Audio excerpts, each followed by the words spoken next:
So it's been about a year almost since I posted. Coincidentally, I'm wearing the same shirt as my last video. Um, Things have gotten worse since I stopped taking my benzodiazepines, Klonopin. Um, I stopped the Prozac. I'm still on Boost Bar. Started that regimen again. Um, but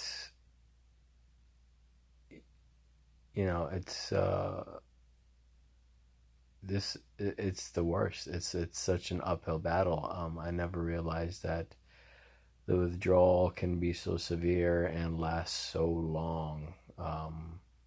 You know, do yourself a favor. Don't Google every symptom that you have. You are just gonna make yourself in a higher state of panic. Um, yes, you'll be suffering from physical and mental symptoms.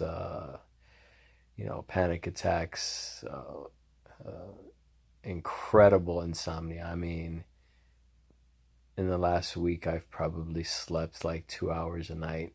And you could imagine what that does to a person. I feel like if I just got sleep, um, if I could get like 6 hours of sleep a day, half of these symptoms would go away.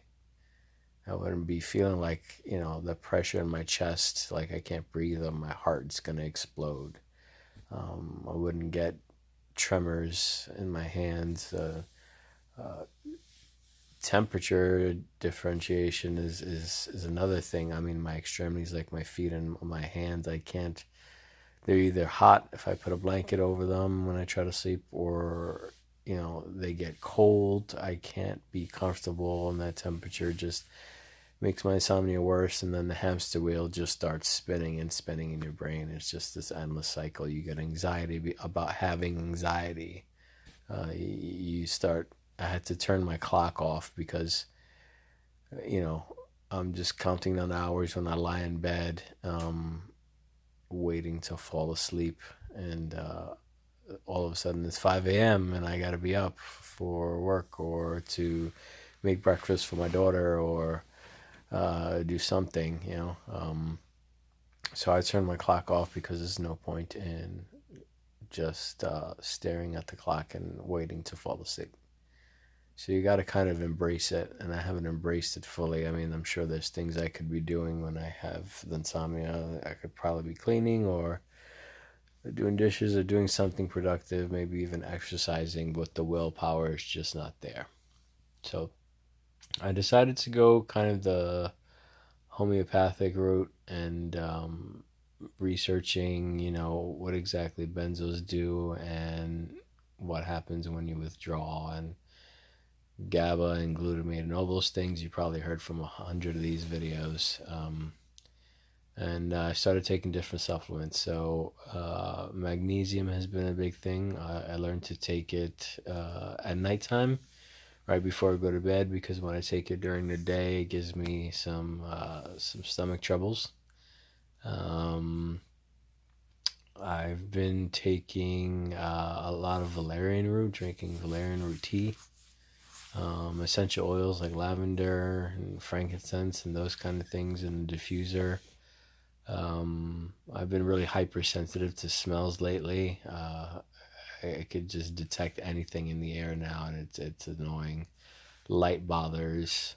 There's just so many things that nobody tells you. I mean, if I could go back to 4 or 5 years ago when they first put me on Klonopin for my symptoms, if I would have known that the withdrawal would be 10 times worse than those symptoms, I would have never started that drug. It is the worst thing you can start, and it's probably one of the hardest to get off of. And I hope if you're going through this and you found things that can help you, um, you post here, and we can figure it out together. Another supplement I've been taking, I've been reading some stuff. I don't even think I could pronounce it.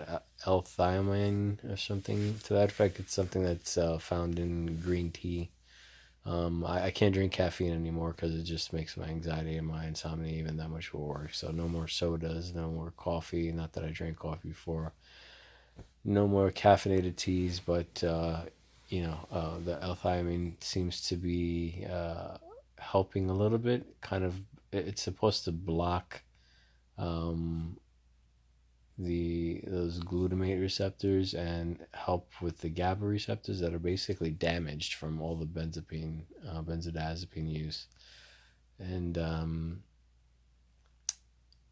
I think it's working. I can't tell you for sure because I'm still recovering, and I still just gotta make it happen every day.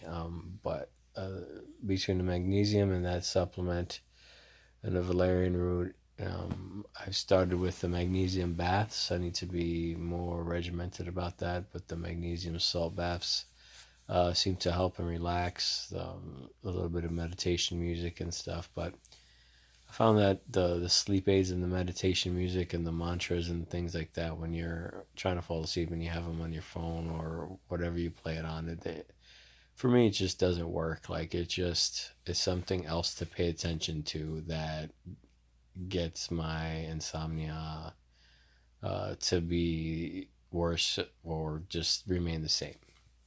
So those kind of things don't work.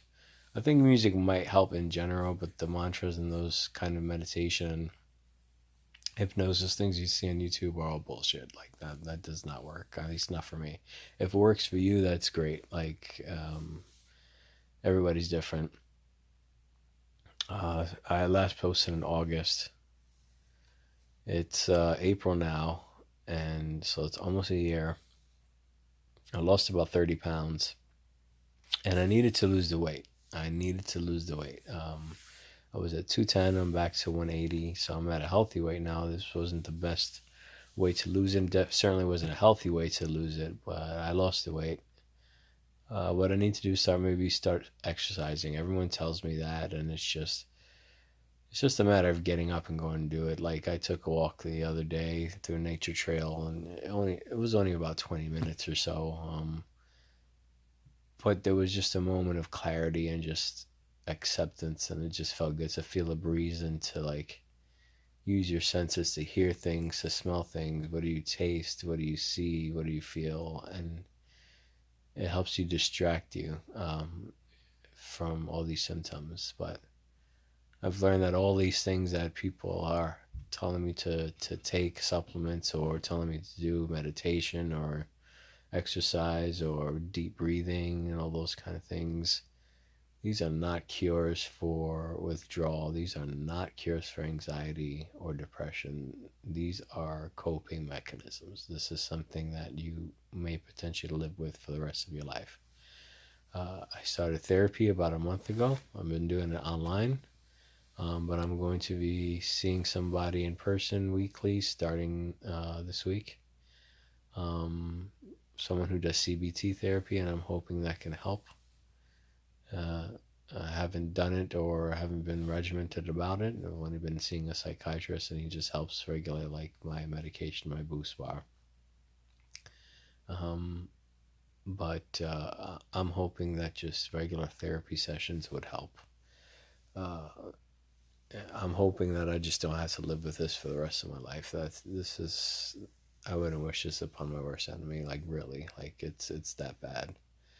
So we're coming up on that 9-minute mark again, like in my last video.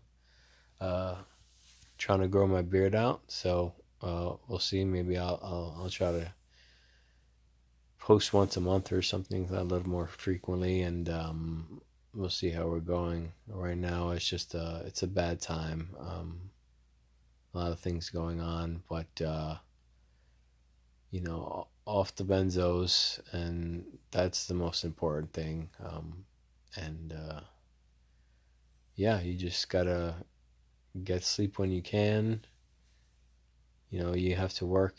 You have to take care of your kids. You gotta go to school sometimes. I'm doing my MBA now, and That's stressful. Probably not the right time to be starting this right now, but um, you got to keep yourself just active. You cannot stay in bed. You can't just lay there and just wither away. And I'm glad I got a support system that helps me. Thank God for my family. I don't know what I would do without them right now. Um, but if you don't have that support system, you know, seek out therapy. You need someone else to talk to. You need someone who's not your own mind convincing you that you're sick all the time and that you're not going to get better, because you won't, by yourself. You can't do this by yourself. So that's the end of this video. Next video post, I think I'm gonna wear the same shirt. I don't know, maybe this is just gonna be my YouTube shirt. Maybe my beard will be longer. I'd like to grow it out. That's one of my goals. So we'll see how we're doing in another month or so. Maybe even another year. We don't know when when things are gonna happen, but do your best. The symptoms are fucking terrible, but I have faith that eventually they'll go away. It's a matter of repairing a brain injury. It really is. But your brain does heal. Your brain has the capacity, the capability to heal itself. You have to give it time, and you have to have help. So do yourself a favor. If you're not in therapy, go get some. If you don't have a support system, very much so, you need to find somebody you can talk to. There are a lot of forums online and stuff, and people you can talk to that are going through the same thing. Again, my name is Gabe, and this is what anxiety and depression look like.